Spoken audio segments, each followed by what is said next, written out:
Hey guys, today we are recreating the dartboard puzzle from Blueprints. Now, you're probably wondering why would we recreate this puzzle in Unity? What are the interesting elements about it? Really, the puzzle itself is quite basic, and that isn't what I think is interesting. What's interesting is on a dartboard, you have 20 different segments. You have 5 different rings, essentially 1, 2, 3, 4, 5. So you have 100 pieces that you might need to interact with in a game or a mini game. So you may think, oh, the best approach for something like this would be, I don't know, 100 game objects. Maybe you need to do 100 different hitboxes.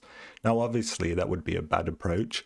And so what I'm going to show you today is how to create a shader in which we can light up any individual part of this dartboard procedurally.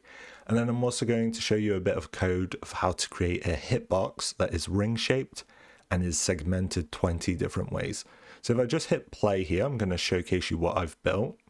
So the puzzle works pretty simply. It will take the internal number, so 18. We then subtract the second ring, so yellow, which is 10, so we get 8. We multiply by 12, which is 80, 96, and then we divide by 16, which would be 6? Yes. I cheated. I looked at the log. So we now know the answer is 6. So if we click on 6, where is it? Here, we would get a win. It's worth noting that I've done it so there's no hit detection on the outside of the board, no hit detection on the inside. It's only if we click a number. If we click the wrong number, 1, we'll get, it'll log 1 and 12, but it won't give us a win. But if we click 6, which is the correct one, I've just got it to debug.log and say win. But obviously, if you're making a real game, you would then have whatever your win condition is, move forward. Okay, so now I'm going to show you how to build this shader. So if we go into our assets, create Shadergraph, URP, and then we can use a unlit shader, and I'll call this Dartboard shader.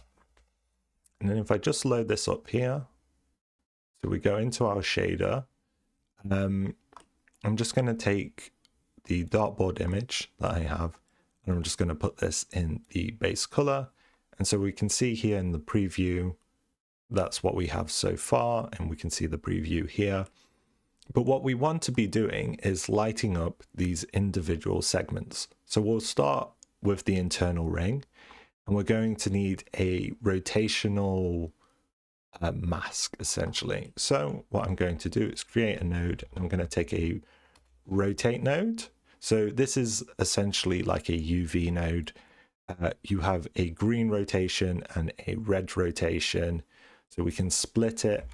We can take the red, and then we can just say, I want to step this. Now, what is a step?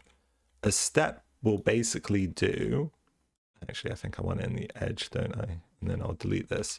What a step is going to do for us is it's going to say everything above a value of 0.5 is going to be white, and everything below a value of 0.5 is going to be black. And that way we've got a perfect mask. And now if we rotate in this axis, what you'll see is we essentially have a rotational mask. Now we're going to need 2 of these because we're going to want to create a segment. So I'll show you how we can do that. So we Control-C, Control-V on this bad boy, pull these all down. And then what I'll want to do is, let's say we rotate this slightly, like this. And then we're going to multiply these 2 nodes together. So what multiplication will do for us here is it will essentially say, wherever the 2 white spaces are overlapping, which is a value of 1, you multiply them and you get 1. Black is a value of 0, so wherever there is black space, you just get black because multiplying by 0. In this case, we'll just give you 0, right? And therefore it's black. Now, we want to have a system so we can create segments that are always the same size. And if you think about it, this is 20 segments, it's 180 degrees. So they're each 18 degrees, no, 9 degrees wide. 9 times 20 is 180. It's not 180, it's 360, right? So it's 18 wide. So yeah, we need each one to be 18 degrees wide. So what we're going to need here is some kind of input. I'm going to want a int, but I think I have to use a float, unfortunately. And we're going to call this we're going to call this rotation. And because it's the internal segment, I'm going to call it add, because that's what the name would be for the puzzle's context. But we're not adding any rotation. It's just a naming convention I'm using. I'm going to say this is going to be a integer. Now, the reason why I want an input integer is I'm going to want to multiply it by the width of my nodes. So I'm going to multiply, I'm going to say 18, right? So 18 is how big our nodes are. So now that I know how wide I want my wedges to be, I'm then going to need to offset them by a few degrees. Now, the reason why I need to offset them by a few degrees is if you look here, at 0 degrees, we just have a straight line going up. But this segment here, this black segment, for example, is offset to the left by half its width, which is 9 degrees. So we're going to need to offset our entire wedge. So how we will do that is go in here, do an add node, and we're just going to add -9. And then I'm also going to go into here and do another add node. And we're going to do -171. And then if I plug this in here and here, it should give us our rotation. I think this actually wants to be -18. Oh, I just realized the mistake I was making, which is these are set to radians. Obviously, I need these to be set to degrees. And now we're getting the wedge we're expecting. Okay, so now that we have it set to degrees and it's working correctly, basically what we're doing is saying, look, we're taking our value, we're making it 18 wide, and then we're saying, look, we're gonna, on the left-hand side, we're -9 degrees, on the right-hand side, we're -171, and that's giving us a wedge. And what we can do here is if we take our value, say 0, 1, 2, 3, 4, that's gonna map perfectly onto this dartboard where we're getting essentially an array starting at 0 and then going all the way to 19, and we'll get each segment lined up.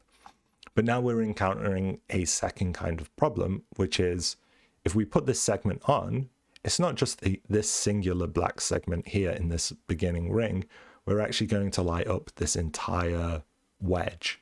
So we're going to need to decrease that. And to showcase how that's going, if I go here, and I create a blend node.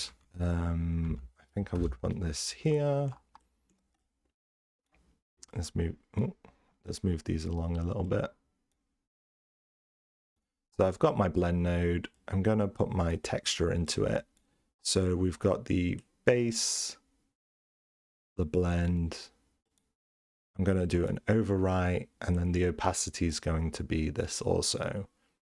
Wait, I've got this wrong. This is the base, this is the blend. Cool. And so we're getting a wedge, and we can move that wedge by changing this. So for example, 0. But again, the problem we have is the wedge is taking up this entire thing, and we're going to want to cut it off. So it stops on this ring here, and it also stops in the center here. Okay, to neaten this up, I might just put all of this in a group though, and call this group selection, and we'll call this wedge creator. Cool, so we have our wedge creator. We can move this up, move this along. Now we're going to want to create a radial mask. So the easiest way to do this is to create a node and go into ellipse. And I'm going to create 2 of these. And now I already have worked out what numbers this is. So if I go create node float, and I go into this one, it is, let me see, this one is 0.31. So it's going to be that wide and that high. And then I've also going to want another float, and this float is going to plug into this ellipse. and it's going to be of a width and height of 0.05. 0.05. And then I know I want, so what I've created is a circle that's exactly this wide. And then I've created a circle in the center, and I just want to remove the center circle. So what I can do, and if you remember, white values are a value of 1, black values are a value of 0. Simple maths would be, I just need to delete this white circle from here, so it would be a subtract node. So I take subtract, I plug this in, and now we have essentially a wedge or a circle. We have like a ring that encompasses this entire central part of the dartboard. So how do we mask this off? Well, we're going to need to multiply this wedge. I'll do A here, and we'll multiply it by this. And now we're getting a much smaller wedge. I'm also going to want to color this node. So I'm just going to right click, create a color node, and I'm just going to pick an internal color. In the game blueprints, this is kind of just like a blue. And then we can just multiply these together. White multiplied by a color will just create that color in that space, in that white space.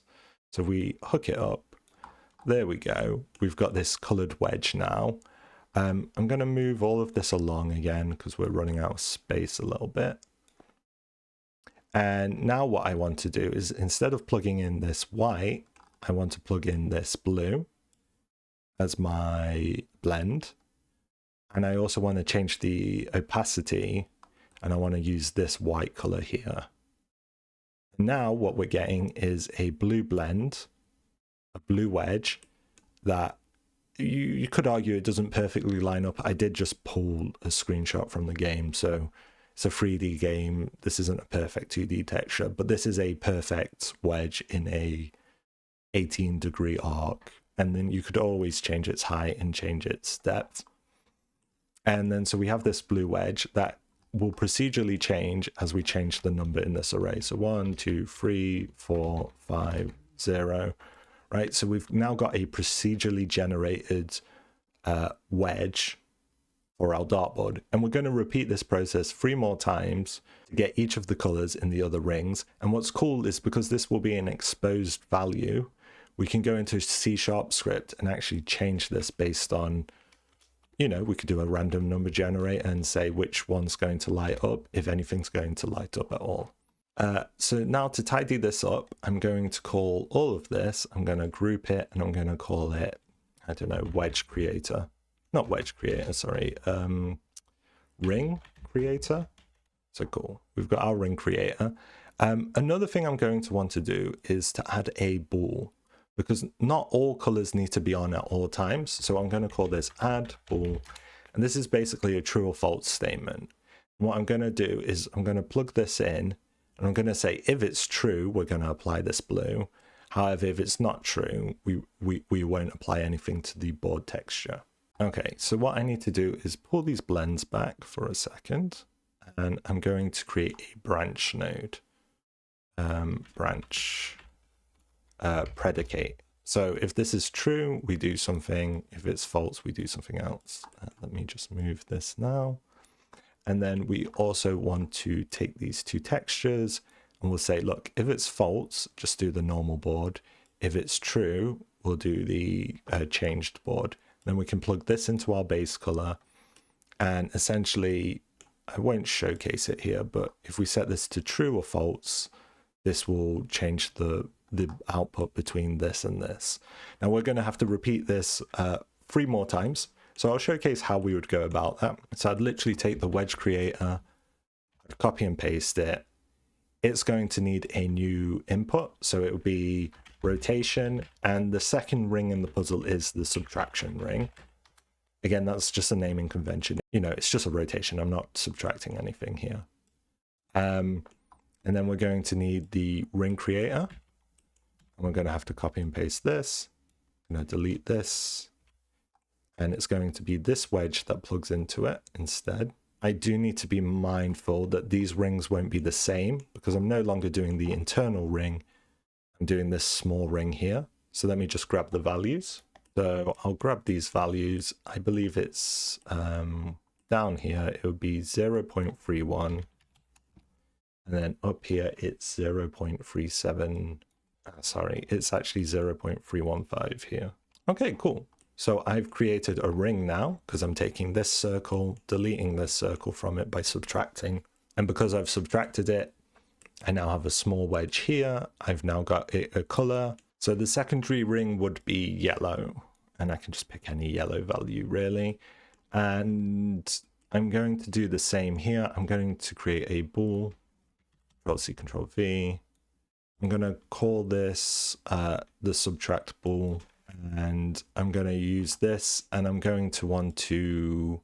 Now, this is where it gets a little bit messy, but it's kind of necessary, is we want to then take this output right here, because we're saying, are we adding the first one? And then we're going to use that, and we're going to blend with this node, right? So we're going to say, I've messed up the base. So this will plug into the base. This will plug into the blend. And then we need its alpha, so the white value for its opacity. And then we need to set this to overwrite. And so we're getting a yellow segment here. And then what we then need to do is say, okay, if true, so we'll create a branch again. So this is the predicator. If it's true, we will take the highlighted value. However, if it's false, we just want the value from up here again. Now, this has become a bit of a web of nodes. You could definitely neaten this up, and you could definitely make this look a little bit better. But I'm just showcasing you the sort of logic and the nodes we're going to be using. Now, again, depending on whether these are true or false, it would add both of these colored segments. Now I'm going to need to duplicate this once again, and we're going to have to go through this process again.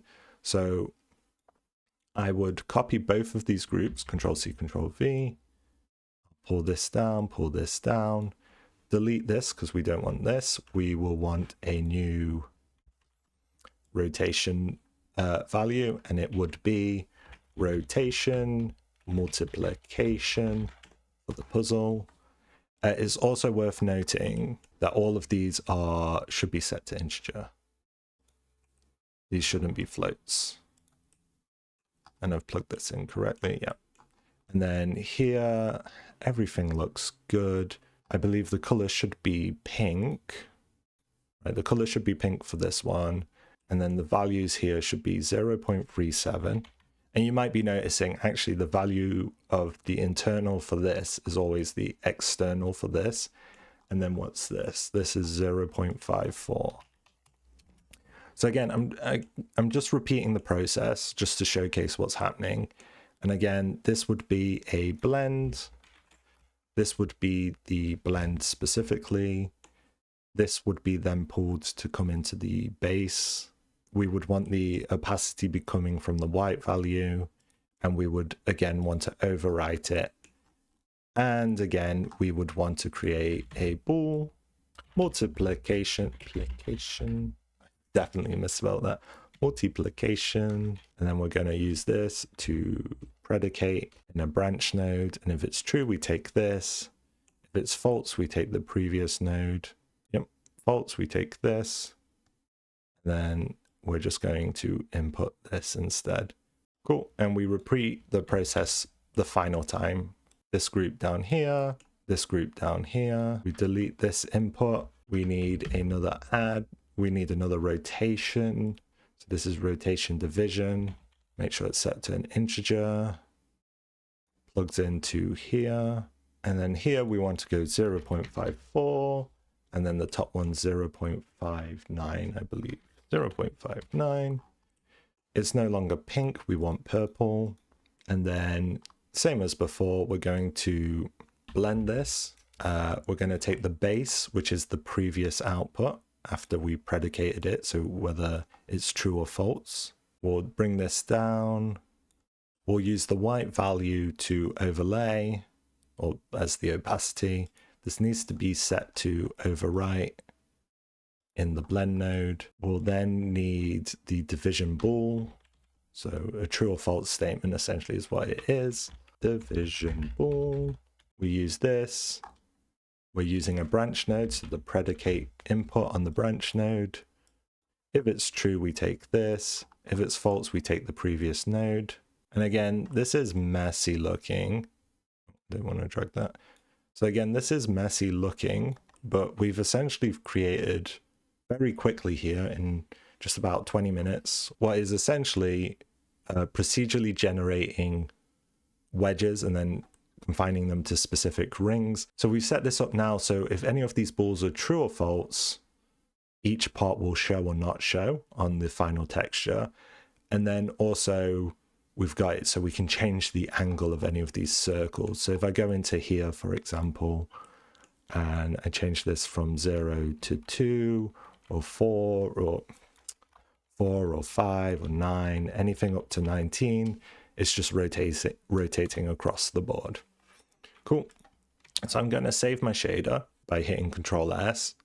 I'm going to go back into the scene and I'm going to go right click on assets, create a material. Now this material will want to use my Shadergraph, and it's my Dartboard shader that we just created.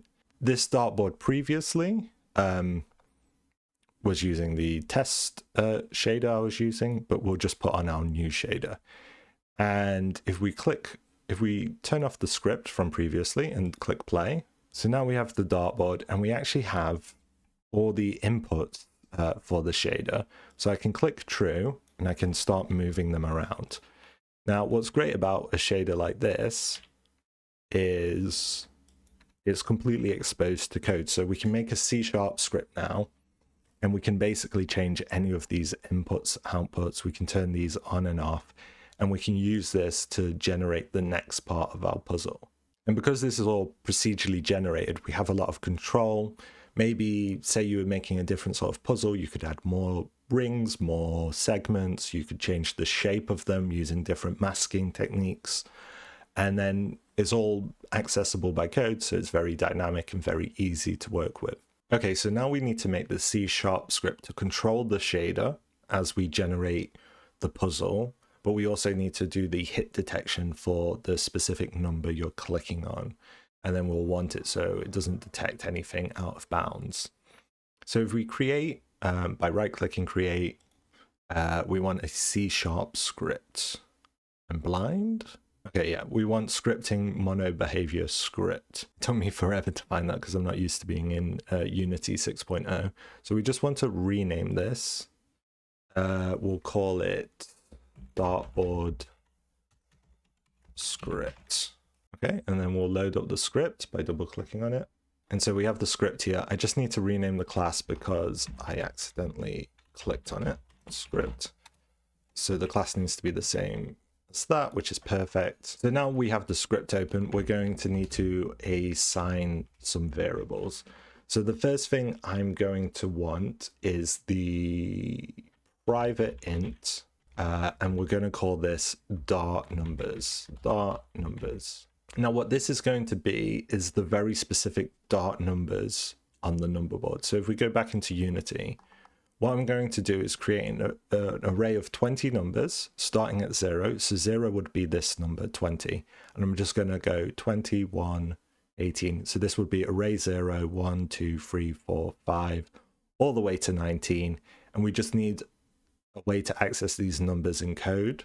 So if we go back to the script, so we've got the Dart numbers, and then in the start method, we're going to say Dart numbers equals new int. We're going to say 20. So it's an array that's 20 wide, starting at 0, ending at 19, as all arrays will. They start at 0. And then I'm just going to make sure the numbers are assigned. Assign numbers. And I'm going to say quite literally Dart number 0. And I know from looking in game, the first one's 20.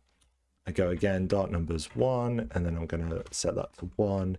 And we're just going to go through this process. It's a bit laborious, but it's a way of having access to which numbers where in code, and there's no way around something like this. So I'm just going to speed through this all. Cool. So I've just sped through all of that and added all these numbers. As you see, the array ends at 19, and we have all the numbers assigned. For example, 20 is the first, 5 is the last. If we look here, 20 is the first, 5 is the last, and then everything in between is correct. So now I'm going to need to reference the actual segments and the rotational values of the shader. So I'm going to need the balls that I created, and I'm going to have an array again, and I'm going to call this puzzle balls. And then I'm going to also do a private int, and I'm going to call this the puzzle rotation. So puzzle rotation. And then I'm also just going to want a reference to my renderer. So I'll do dartboard renderer. Probably lowercase b here actually. Now in the start method, I'm going to want to create my arrays. So puzzle balls is a new ball, and it's just going to be 4 wide. So I just need a reference to each ring of the puzzle and saying whether it's true or not. And I'm going to need my puzzle rotation, and it's 4 different ints. And basically, if we go back into here, what that would be is, if I click on my dartboard, it's each of these numbers here. So for example, this could be a 3, this could be a 5, this could be a 4, this could be a 10, and it moves. Oh, wait, yeah, that's a 10. And it moves these colors along the board. The reason why we're setting this up in an array is we have 4 different numbers. They all associate with the board, so it's the easiest way to organize this. And then we also need to just get the reference to our dartboard. I just realized I misspelled this, dartboard. And so then we say dartboard renderer, meant to do renderer, not rendered. So dartboard renderer equals get component renderer. Cool. So now we have a reference to the renderer. Okay, so this is all happening in the start. We're essentially just assigning our variables. But now what we actually want to do is randomize our board. So we're going to create a new method, private void, and we're going to call this randomize board. Randomize board. So randomize board. So we have our method now. We're going to want to create a bit of randomized code that's going to say, hey, which segments of the board are actually lit up? And then we want to randomize the rotation. So the first thing we want to know is which parts of the board are we actually lighting up. So we're going to do for int I equals 0. And then we're going to do I less than 4. Then we're going to do I plus plus. And what this essentially is doing is it's creating a loop, and that loop is going to go over 4 times because we essentially have 4 segments we need to go through, and it's just going to assign them true or false. I'm literally just going to do float random equals random dot range, and we're going to go from 0 to 2. The reason why is this is going to give us a random int between 0 and 2, but it's exclusive of 2, so it's going to return either 0 or 1 50% of the time. And then so what we can do from that is say if random is greater than 0.5, so if it's 1, which it is 50% of the time, we're going to activate a board piece. Now you could do a much more sophisticated approach to this. You could say, oh, I want each board piece to have a 20% chance, or maybe the first piece is always going to light up actually, but maybe the secondary, third and fourth, the chances could go lower as you progress. Right now, I'm just going to show a proof of concept rather than like the actual puzzle design. So we want to do puzzleballs.I, and that means the specific segment we're doing in this array will equal true. Now that we've gone through all 4 of them in this loop and set them to either true or false, we're now going to want to say if puzzleball1 or 0 actually is true, we want to say the dartboard.renderer or dartboard_renderer.material.setInt, and we're going to need the name of the ball. We're going to set it to 1, which is true. Now, balls in the shader graph are treated as integers. So if we go here, save our dartboard shader, and we want this. And so this is the name, add ball. This reference is more important though. This is how we would reference it in code. So we go here, copy and paste, and then back in the code, we'll just add it here. It needs to be in quotation marks. And so what this will do is say, okay, on the material itself, the actual shader, we're going to say this is true. And because in the shader graph, we've created it such that if it's true, it will actually apply the highlighted area for the segment. This is pretty much all we need to do for that. We would then want to say puzzle rotation. So this will be the rotation of 0 is going to be equal to random.range. And we're going to go 0 to 20. So that will give us 0 to 19 because 20 is exclusive in the range operation. And so what this is going to do is just give us a random rotation for that segment. And then we're going to say dartboard renderer.material.setInt. And again, we're going to want to find the reference for this. And so it was the rotation of the addition segment, which is the first one. And this is referenced as underscore rotation add. So we go back into code and go rotation add in quotation marks. And we want this to then be equal to the puzzle rotation 0.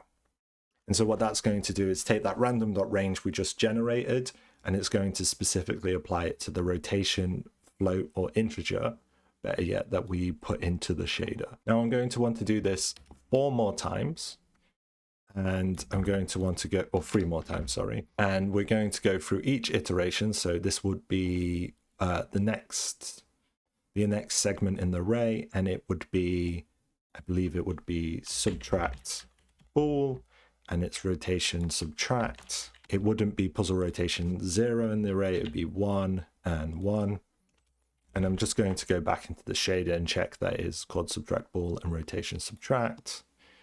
So rotation subtraction, so okay, it's good that I checked, and it is subtract bool. So rotation subtraction, and I'm quite literally just going to repeat this process 2 more times. Okay, so now if you see, we've done it for add, subtract, multiplication, and division, which are the 4 puzzle segments, and then I've just set their rotations to be randomized, dependent on this random.range, and it's the same for all of these, and this is just going to randomly highlight certain segments and then randomly rotate them. So now that this is done and this randomizes our board, we'll want to put this on, I guess I can just put it on the start method for now. And so in a real game, you'd probably have this not on the start method, but again, this is more of a proof of concept than actually how you would specifically, run this in your game.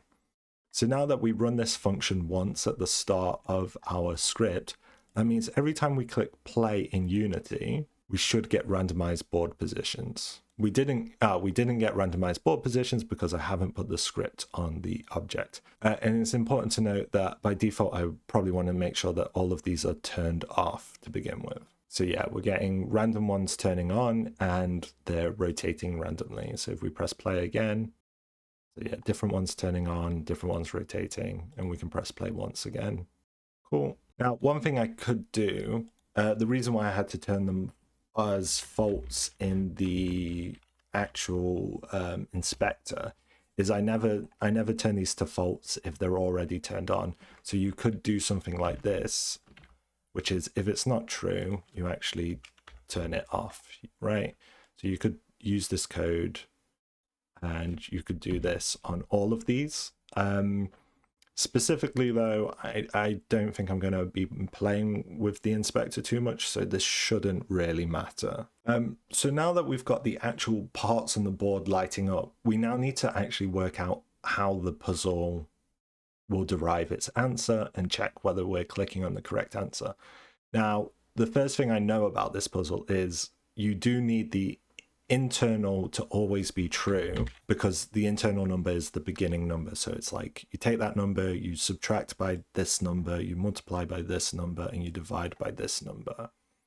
And for that to work, this always has to be true. That's just a true case for the puzzle. So we won't actually randomize this. This will always turn on, but its rotation will be randomized. So now we need a function that's going to return us or give us the correct answer for our specific puzzle as it has been randomized. So I'll just call this number answer, and we're going to need to set up a few more variables. So I'm going to need a float, and I'm going to call this running answer. And then we're going to say running answer is equal to, and I'm going to say dartboards, dart numbers, and I'm going to say puzzle rotation 0. So if this doesn't make sense to you, remember these are the dart numbers, and then this rotation here is which segment it is. So if we go back into Unity, if you remember, because this is always on, so we've got an array of 20, right? So any number in dart numbers, so say we take 5, so we have number 5 is the rotation. 5 would also be number 5 here, which is, I'm missing a number. Let me just correct this. Okay, so I've added the number. Yeah, number 5 would be 13. So what we'd have is dartboard number 4, which is puzzle rotation 0 is currently equal to 4, would give us the running answer is 13. So the starting number we have is 13. Then what I need to do is say, hey, if puzzle ball 1 is true, so this is the subtraction phase. If this is true, then what you need to do is take the running answer, subtract dart numbers, and then it will be puzzle rotation 1. And just like before, this is getting the number, this is subtracting the second number from that number.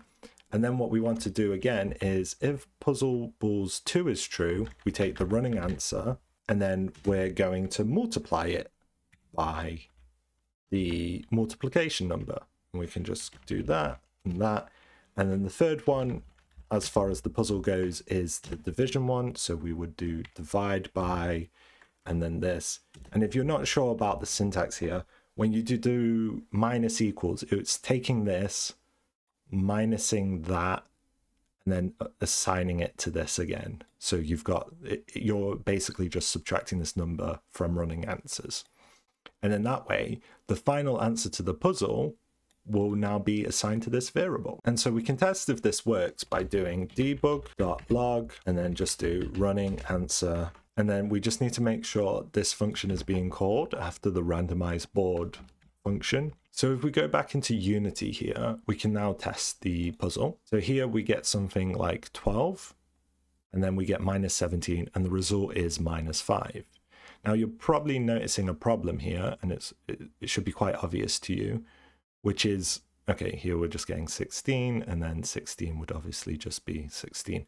But one of the problems is we can get answers that don't actually appear on the puzzle board. And the actual puzzle, you have to click on one of these 1 to 20 on the dartboard. So the number needs to be between 1 and 20 on the dartboard to be a valid answer. So what we're going to have to do is go through every puzzle iteration, and we have to do a validity check to say, hey, is the answer to this 1 to 20 an integer 1 to 20? And if it's not, then we need to regenerate a new puzzle. So how I'm going to solve this is I'm going to need to check if my running answer is good. So first I'm going to create a new private, I guess it will be a float, and I'll call this puzzle answer. And then what I'll say is at the end of this, puzzle answer equals running answer. So we have a reference to this variable, and I'm going to create a loop in my start method, and I'm going to say, hey, while puzzle answer is greater than 20, or puzzle answer is less than 0, or puzzle answer does not equal math f dot floor puzzle answer. Now you might be wondering what this does. This is essentially going to turn this into an integer if it's a float. So if we're getting a decimal number, we turn it into an integer, and then we say, hey, is the answer equal to this? So essentially, if it's not an integer to begin with, we'll get a random different number. It's not equal, therefore we're not getting an integer. So this is checking that we're getting an integer. This is checking that we're outside the bounds because we're below 0. And this is because we're outside the bounds because we're above 20. And I'm just realizing it needs to be equal to 0 also, because 0 is not a valid answer. And so then what that allows us to do is say, okay, while this is true, we need to generate a new puzzle. And so we literally just do this again. We generate the puzzle once again. And so Is this the cleanest way to do this? No. This is probably not the best way to approach this. What I'm guessing they did in the real game, and this is just a guess, is they had a bunch of predefined possibilities of what could come out on the board. The fear for doing a loop like this is theoretically you could get 1,000 puzzles in a row that don't give you a valid answer. So you're going to be generating tons and tons and tons of potential puzzles. The truth is, though, on average, I think this runs like maybe 3 or 4 times. So it's actually not a big deal. And these methods are so incredibly simple that you probably could run them 1,000 times and it wouldn't be an issue. I think it's like a mathematical improbability that it would ever run more than like, I don't know, 10 times, 20 times. But it's just, you could imagine a world where 1, your puzzle generation is complex, and 2, the puzzles you generate don't fit inside these bounds often enough that this loop could run a lot. And obviously, if you're trying to make an efficient, optimized game, that wouldn't be the best approach. In this use case, it's doable. It's not a problem. I would just keep in mind that these sorts of solutions can become problematic in the future in certain scenarios. So now if we go back into Unity, we can check that our puzzles are generating valid outputs. So 7, something that's on the board that we can click. There it is. So yeah, that's fine.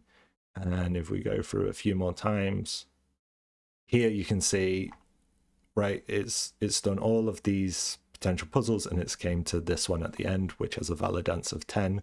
The other time we did it, it found an answer straight away. So we clear this and go again. Okay, this ran through 11. So it is running through a few, but again, anything less than, I don't know, 100 is probably fine. Right, and this found it on the first one again, 10. So cool, we're generating valid answers now. So the final piece of this game is we need to have mouse detection. So if your mouse is outside the board, you can't click on anything or it won't register. If your mouse is inside here, it won't register. You have to click on the particular number. So you have to have the mouse within the ring. And then we're going to have to segment this 20 times for each individual answer we'll be clicking on. So I'm just going to describe what we're going to code, and then I'm going to show you how to code it. So what we're going to be taking is the mouse position. We're going to take the origin of the game, which happens to be in the center of the board. So this is at 0, 0, 0. The board's a square, so the exact center is 0, 0, 0. And we're going to measure the distance. And you might be like, well, how do I get the distance to this ring at all times? And this is actually Pythagoras's theorem, which is we take the x coordinate of our mouse and the y coordinate. So say the mouse is here, the x would be along here, the y would be on here, and then the longest edge of the triangle, so a squared plus b squared equals y squared. In this case, it's x squared plus y squared equals the hypotenuse squared. And that will basically be, we'll do Pythagoras's theorem on our x and y coordinates, and then we'll find the square root of that. And then if that number is less than the distance to this ring, so the radius of this circle, then that number will mean, if it's less than, it will mean we're inside the bound, so we're not clicking on a number. And then we need to do the same and find the radius to this circle and say if it's on the outside of that, if it's longer than that, we're outside the circle, so we're not clicking on it. And so we're basically using Pythagoras's theorem to detect the distance, that making sure that it's within these bounds. And then the second part is we need to find the rotation of our mouse, and then we need to segment it up. And we're just going to be using the arctan. Arctan will take our mouse coordinates and give us the angle relative to the y-axis. So if I click here, it would be 90 degrees. If I clicked down here, it would be 180, 270, 360, or 0, depending on your point of reference. And then we're just going to shift it 9 degrees backwards, and then we're going to just segment that up in code. And then so we'll have it so wherever you click on the board, you will get your specific number. So I'll jump into the script and then I'll showcase it, and hopefully it becomes a little bit more clear. Cool. So I can do a private void and then say on mouse down. So whenever the user clicks their mouse, we can do this. And we're going to need a new vector 3. And this vector 3 is going to be the mouse position. And it's going to be equal to our camera.main screen to world point input mouse position. So what this is essentially doing is taking our mouse position relative to the camera and giving us world coordinates. So this is just going to give us our X and Y coordinates for the mouse that allows us to detect the distance from the origin. So we're going to want to detect the distance from the origin. I'm going to say this is the hypotenuse squared.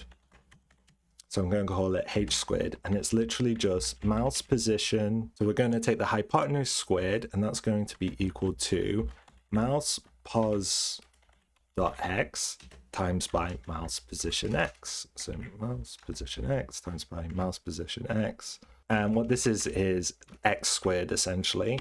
And then we're going to say, we're going to add that to mouse position y times mouse position y, which is y squared, which is giving us h squared. We're then going to say float, and then we're going to say radial distance. So this is the distance, and it is the square root math f dot square root of h squared. And so this is going to be the distance of the mouse from the center of the origin, from the center of the dartboard, essentially the origin of the world in this case. And because I've already gone and measured the distance in Unity, it's if 2.9 is less than radial distance, and radial distance is less than 3.8, then we're inside that specific ring. And so if we go back into Unity, what I'm doing essentially is saying, hey, if the radial distance is greater than 2.9, so greater than this circle's radius, it's within this ring, or as long as it's also radial distance is less than 3.8, which is this ring. So as long as those two things are true, we're within this ring on the dartboard. So now we know that the player is clicking within the correct ring. We now need to check the angle in which they're clicking on. So we'll do float angle, and we're going to have to take it in radians to begin with. And that's going to be the math f dot, and we're going to use the arctan, which is a tan 2. And if we plug in mouse position x and mouse position y, this is going to give us in radians the amount of rotation from the y-axis. Now obviously I don't want to work in radians, I hate radians. That's angle rad. This will be angle degrees, keep misspelling it, angle degrees, and we're just going to do a conversion. So that's math f dot rad to degrees, and then we times it by the angles in radians. So now we know in degrees wherever our mouse is. So if I'm clicking here, it would be like, I don't know, 0 degrees, 90, 180, 270, and then 360 around there. Obviously, we now need to do a few conversions.